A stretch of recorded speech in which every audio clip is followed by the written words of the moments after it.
ഞായറാഴ്ചയാണ്, ഇന്ന് 18 സർക്കാരിൽ നിന്നുള്ള പണം അനുവദിച്ച് കിട്ടിയാലേ മൊത്തത്തിൽ വിതരണം ചെയ്യാൻ പറ്റും. ധനകാര്യ വകുപ്പ് സെക്രട്ടറി കാണണം. എല്ലാ മാസവും ഇതൊരു പ്രത്യേക പ്രോസസ്സിലൂടെ കടന്നുപോയെങ്കിൽ മാത്രമേ നമുക്ക് ശമ്പളം കൊടുക്കാൻ പറ്റത്തുള്ളൂ. ധനകാര്യ വകുപ്പ് സെക്രട്ടറി അതിൽ ഒപ്പിട്ട് ഇന്നലെ കിട്ടി. ഇന്ന് രാവിലെ ശമ്പളം കൊടുക്കാൻ ചെല്ലുമ്പോൾ ഈ TDF എന്ന സംഘടന അവർ ഫൈനാൻസ് ഓഫീസറെ അടക്കമുള്ളവർ ഉപരോധിക്കുകയാണ്. ഓഫീസിൽ കയറാൻ സമ്മതിക്കില്ല. അതിൻ്റെ കാര്യം എന്താണ്? ശമ്പളം ഇന്ന് കൊടുക്കരുത്. ഇന്നലെ രാത്രി തന്നെ CMD അറിയിച്ചു, നിങ്ങൾ മാധ്യമങ്ങളെല്ലാം വന്നാണ് നാളെ രാവിലെ ശമ്പളമുണ്ട് എന്ന്. എല്ലാം ഞാൻ തന്നെ കണ്ടു. 24-ൽ ശ്രീകണ്ഠൻ നായർ തന്നെ പറഞ്ഞു നാളെ ശമ്പളം വരെയാണ്, അങ്ങ് രാവിലെ ശമ്പളം കൊടുക്കും. അതറിഞ്ഞുകൊണ്ട് രാവിലെ വരിക, അവിടെ സത്യാഗ്രഹം ഇരിക്കുക, ഫൈനാൻസ് ഓഫീസറെ അകത്ത് കയറ്റുക. അതുകൊണ്ടാണ് ഇങ്ങനെ ഒരു മീറ്റിംഗ് നമ്മൾ നടത്തേണ്ടി വന്നത്. വളരെ ദൗർഭാഗ്യകരമാണ്. അതൊരു അന്തസ്സുള്ള ട്രേഡ് യൂണിയൻ പ്രവർത്തനമല്ല. ഇന്ന് ശമ്പളം കിട്ടുമെന്ന് അവിടുത്തെ എല്ലാ സ്റ്റാഫിനും അറിയാം. ഇന്നലെ തന്നെ അതിന്റെ നടപടികൾ പൂർത്തിയായി. ഇപ്പം ഈ TDF എന്ന സംഘടനയുമായി ബന്ധപ്പെട്ട മിനിസ്ട്രിയിലെ സ്റ്റാഫുകളൊക്കെ ചീഫ് ഓഫീസിൽ ഇരിപ്പുണ്ട്. അപ്പം അവർക്കറിയാം ഇന്ന് പൈസ വരും, നാളെ കൊടുക്കും, നാളെ രാവിലെ കൊടുക്കും എന്ന് അറിഞ്ഞു വെച്ചുകൊണ്ട് ഇന്ന് രാവിലെ ഒരു സമരവും, ആ സമരം നടത്താൻ എനിക്ക് വിരോധമില്ല. ആ സമരത്തിന്റെ പേരിൽ ഉദ്യോഗസ്ഥന്മാരെ അകത്ത് കയറാൻ സമ്മതിക്കില്ല. അതാണ് സമരത്തിന്റെ രീതി. അപ്പോൾ ശമ്പളം കൊടുക്കാൻ പറ്റത്തില്ല. ഉദ്യോഗസ്ഥൻ അകത്ത് കയറിയിരുന്നില്ലേ ശമ്പളം കൊടുക്കാനും, റോഡിൽ നിന്ന് ശമ്പളം കൊടുക്കാൻ പറ്റും. അപ്പോൾ അത് കൊടുക്കുമ്പോൾ അതിനൊരു സമരം ഉണ്ടാകുക. ഇന്ന് രാവിലെ കൊടുക്കേണ്ട ശമ്പളമാണ് ഉച്ച കഴിഞ്ഞാണ് കൊടുത്തേക്കുന്നത്. എന്താ കാരണം? TDFന്റെ സമരം കാരണമാണ്. അതൊരു അന്തസ്സുള്ള രാഷ്ട്രീയ പ്രവർത്തനമല്ല, ട്രേഡ് യൂണിയൻ പ്രവർത്തനമല്ല.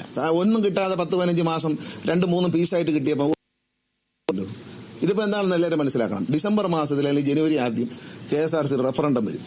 ആ റഫറൻഡത്തിന് വോട്ട് പിടിക്കാനുള്ള ഒരു കള്ളക്കളിയാണ്. പാലക്കാട് തെരഞ്ഞെടുപ്പുമായി ബന്ധപ്പെട്ട് ജനങ്ങളെ കബളിപ്പിക്കാൻ KSRTC ശമ്പളം തന്നില്ല എന്ന്, നാളെ തെരഞ്ഞെടുപ്പിലേക്ക് പോകുമ്പോൾ KSRTC ശമ്പളം തന്നില്ലെന്ന് വരുത്തി തീർത്ത് കേരളത്തിലെ ജനങ്ങളുടെ മുമ്പിൽ സർക്കാരിനെ മോശക്കാരനാക്കാനുള്ള ഒരു അണ്ണാറക്കണ്ണനും തന്നാനായതെന്ന് പറഞ്ഞ കണക്ക് UDFന് വേണ്ടി ചെയ്യുന്ന ഒരു വിടുപണി ചെയ്യുകയാണത്. ഇതൊരു ട്രേഡ് യൂണിയൻ പ്രവർത്തനമല്ല. ഇലക്ഷന്റെ സമയത്ത് വോട്ട് കിട്ടാൻ വേണ്ടി ഒരു കള്ളം പറയാൻ വേണ്ടിയിട്ട് ഇന്നൊരു സീൻ ഉണ്ടാക്കുക. ഒരു ഓഫീസിലേക്ക് ഉദ്യോഗസ്ഥന്മാരെ, മാനേജിംഗ് ഡയറക്ടർ അടക്കമുള്ള ഉദ്യോഗസ്ഥന്മാരെ പ്രവേശിക്കാൻ അനുവദിക്കാതെ ഫൈനാൻസ് ഓഫീസർ കയറാൻ പറ്റാതെ എങ്ങനെ പൈസ കൊടുക്കും? അവർക്കറിയാം ഇന്ന് കിട്ടുമെന്ന് അറിഞ്ഞു വെച്ചുകൊണ്ടൊരു സമരം. ആ സമരം മുദ്രാവാക്യം വിളിച്ചിട്ട് പോട്ട് കുഴപ്പമൊന്നുമില്ല. ഞങ്ങൾക്ക് ശമ്പളം തരുമെന്ന് വിളിക്കുകയാണ്. 10 മണിക്ക് വിളിക്കും, 11 മണിക്ക് കൊടുക്കും. അതിലൊന്നും ഒരു വിരവില്ല. അതൊക്കെ അവരുടെ നാടകങ്ങളാണ്. കാരണം 8-ാം മാസം 9-ാം മാസം ശമ്പളം ഒരുമിച്ച് കൊടുത്തതിന്റെ തലേദിവസം ഇതുപോലെ എല്ലാവർക്കും അറിയാം നാളെ ശമ്പളം വരുമെന്ന്. രാവിലെ ഒരു പ്രകടനം സെക്രട്ടറിയിലേക്കാണ്. അപ്പോൾ മാർച്ച് ചെയ്തുകൊണ്ട് കിട്ടിയാണെന്നുള്ളതാണ്. ഇപ്പം എന്താണ്? ഇന്നലെ ശമ്പളം കൊടുക്കാൻ തീരുമാനിച്ചു, ഫൈനാൻസ് സെക്രട്ടറി ഒപ്പിട്ടു, കടലാസ് റെഡി. രാത്രി തന്നെ CMD എന്നെ അറിയിച്ചു നാളെ രാവിലെ ശമ്പളം കൊടുക്കുമെന്ന് അറിയിച്ചു.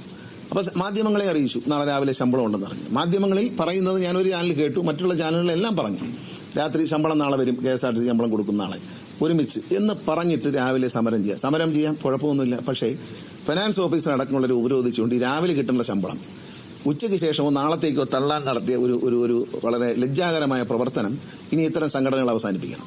നിങ്ങൾക്ക് ട്രേഡ് യൂണിയനാണ്, നിങ്ങൾക്ക് റഫറൻഡം നടക്കുമ്പോൾ നിങ്ങൾ ആളുണ്ടെങ്കിൽ, നിങ്ങളെ നല്ല പ്രവൃത്തിയാണ് ചെയ്യുന്നെങ്കിൽ നിങ്ങൾക്ക് വോട്ട് കിട്ടും. കഴിഞ്ഞ കാലങ്ങളിൽ KSRTC നിലയിലെത്തിച്ചത് നിങ്ങളുടെ നേതാക്കന്മാർക്കും പങ്കുണ്ട്, ആരും മറക്കണ്ട. അവരാണ് എത്തിച്ചത്. ഇടമുന്നണി സർക്കാരാണ് നിരന്തരമായി സർക്കാരിന്റെ ഖജനാവിൽ നിന്ന് അവർക്ക് ശമ്പളം കൊടുത്തു തുടങ്ങി. നിങ്ങളുടെ ചില നേതാക്കന്മാരാണ്, ഈ TDFന്റെ ചില നേതാക്കന്മാരാണ് ഇതിനെ നശിപ്പിച്ച് അതിനെ നാറാണക്കല്ലിട്ട്. ഒരു നേതാവ്, ഇവരുടെ പഴയ നേതാവ് നിയമസഭയിൽ പറഞ്ഞ് ഞാൻ കേട്ടുകൊണ്ടിരിക്കുക, 6 മാസം അദ്ദേഹം മന്ത്രിയായി ട്രാൻസ്പോർട്ടിന്റെ. 6 മാസത്തിനുള്ളിൽ ഞാനിത് ലാഭത്തിലാക്കുന്ന. അത് കഴിഞ്ഞ് 8-10 കൊല്ലമായി ഇപ്പോൾ ഇതുവരെ നടന്നില്ല. അങ്ങനെയൊക്കെ ചെയ്ത ആളുകൾ ഒരുമിച്ച് ശമ്പളം കൊടുക്കാൻ ഇടതുമുന്നണി സർക്കാർ ശ്രമിക്കുമ്പോൾ അതിനൊരു അലോരസം സൃഷ്ടിക്കുകയും അതിനെ തടസ്സപ്പെടുത്തുകയും ജീവനക്കാർക്ക് ആ ശമ്പളം ഒരു ദിവസം താമസിച്ച് കുടിപ്പിക്കുകയും ചെയ്യാന്നുള്ള ഉദ്ദേശം ഒരു റഫറൻഡത്തെ ലക്ഷ്യം വെച്ചുള്ളതാണെങ്കിൽ ജീവനക്കാർ ശ്രദ്ധിക്കുക, നിങ്ങൾ ഇവരെ സൂക്ഷിക്കുക. അതെനിക്ക് പറയണം. ഞാനിതിൽ ഇടപെടേണ്ട എന്ന് വിചാരിച്ചതാണ്. പക്ഷേ ഇപ്പോൾ ഇടപെടാതിരിക്കാൻ പറ്റത്തില്ല. കാരണം ഉദ്യോഗസ്ഥന്മാരെ ഓഫീസിൽ കയറ്റായിരുന്നാൽ ശമ്പളം കൊടുക്കാൻ പറ്റത്തില്ല. അപ്പോൾ അതുകൊണ്ട് ഇത്തരം സമരങ്ങൾ ദയവീത് ഒഴിവാക്കുക. ഇതൊരു രാഷ്ട്രീയ മുതലെടുപ്പാണ്. ഇത്തരം ആളുകളെ നിങ്ങൾ തിരിച്ചറിയണമെന്ന് KSRTCയുടെ ജീവനക്കാരോടും പറയുന്നു. ഇത്തരം ആളുകളെ തിരിച്ചറിയണം.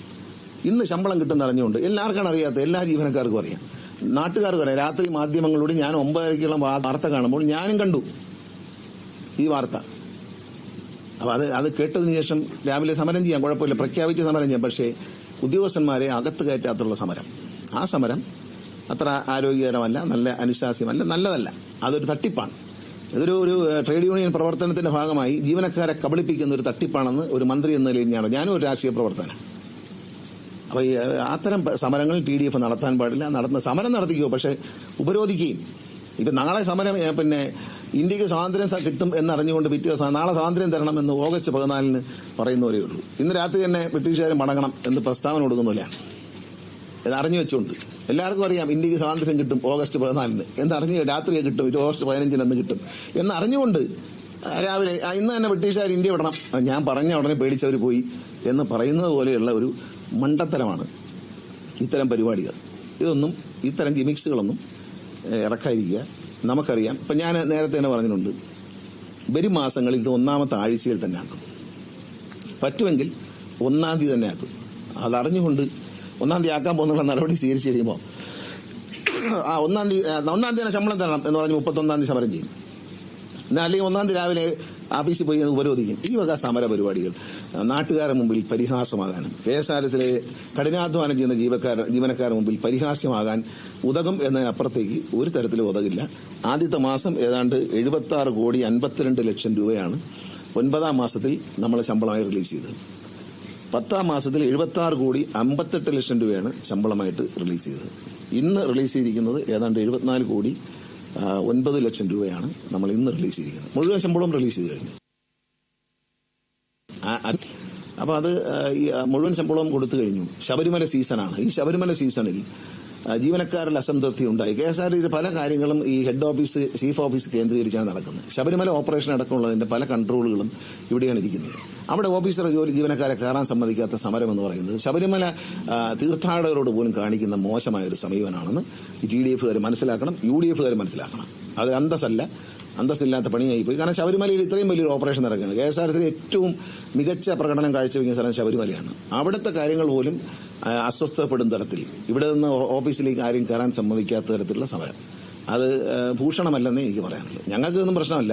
ഇതിനെ അനുഭവിക്കുന്നത് ജീവനക്കാരും സാധാരണക്കാരും അയ്യപ്പന്മാരും ഒക്കെയാണ് എന്ന് മനസ്സിലാക്കുക. നേതാക്കന്മാരുണ്ടെങ്കിൽ അവരോട് പറഞ്ഞു കൊടുക്കുക, ഇത്തരം സമരങ്ങൾ നമുക്ക് സമൂഹ മധ്യത്തിൽ നാണക്കേടേ ഉണ്ടാക്കുള്ളൂ എന്ന്. ഞാൻ പറഞ്ഞില്ല, സ്വാതന്ത്ര്യം 14-ാം തീയതി രാത്രി കിട്ടും, ഓഗസ്റ്റ് 15-ന്. അന്ന് രാവിലെ 14-ാം തീയതി രാവിലെ ഒരു പ്രസ്ഥാനം, ഇന്ന് തന്നെ ബ്രിട്ടീഷുകാർ ഇന്ത്യ വിടണം, വിട്ടല്ലോ എന്നതുപോലെയുള്ള സമരങ്ങൾ ആളുകളുടെ മുമ്പിൽ പരിഹാസപാത്രമായി മാറും. അതുകൊണ്ട് അവർ ശ്രദ്ധിക്കുക. ഇത് റഫറൻഡമൊക്കെ എല്ലാവർക്കും ആഗ്രഹമുണ്ട്, ജയിക്കണമെന്ന്. ജയിക്കുന്നതിനൊന്നും നമുക്കൊരു വിരോധമില്ല. പക്ഷേ ഇതിന്റെ ആവശ്യമില്ലല്ലോ. അങ്ങനെയാണെങ്കിൽ എല്ലാ മാസവും ശമ്പളം ഒരുമിച്ച് കൊടുക്കുന്ന ഇടതുമുന്നണിയുടെ സംഘടനകളല്ലേ, LDF സംഘടനകളല്ലേ റഫറൻഡത്തിൽ 1-ാം സ്ഥാനത്തെത്തേണ്ടത്? അവർ മാത്രമല്ലേ ജയിക്കാവൂ. കാരണം ആരാണ് ഇതിനെ ഈ നിലയിൽ എത്തിച്ചത്? UDF-ന്റെ ഭരണം. LDF-ന്റെ ഭരണം വന്നതിന് ശേഷം സർക്കാർ ജീവനക്കാർക്ക് ഗവൺമെന്റാണ് ശമ്പളം കൊടുക്കുന്നത്, കേരള സർക്കാരാണ് ശമ്പളം കൊടുക്കുന്നത്. എന്നാൽ UDF സർക്കാരിന്റെ കാര്യത്ത് അങ്ങനെ കൊടുക്കാത്തത്? അപ്പോഴും ഖജനാവിൽ പൈസ ഉണ്ടല്ലോ. ഇന്നുള്ളത്രയും സാമ്പത്തിക ഞെരുക്കം പോലും ഇല്ല. നമ്മൾ ഈ കോവിഡൊക്കെ വന്ന് അതിനുശേഷം ഉണ്ടായ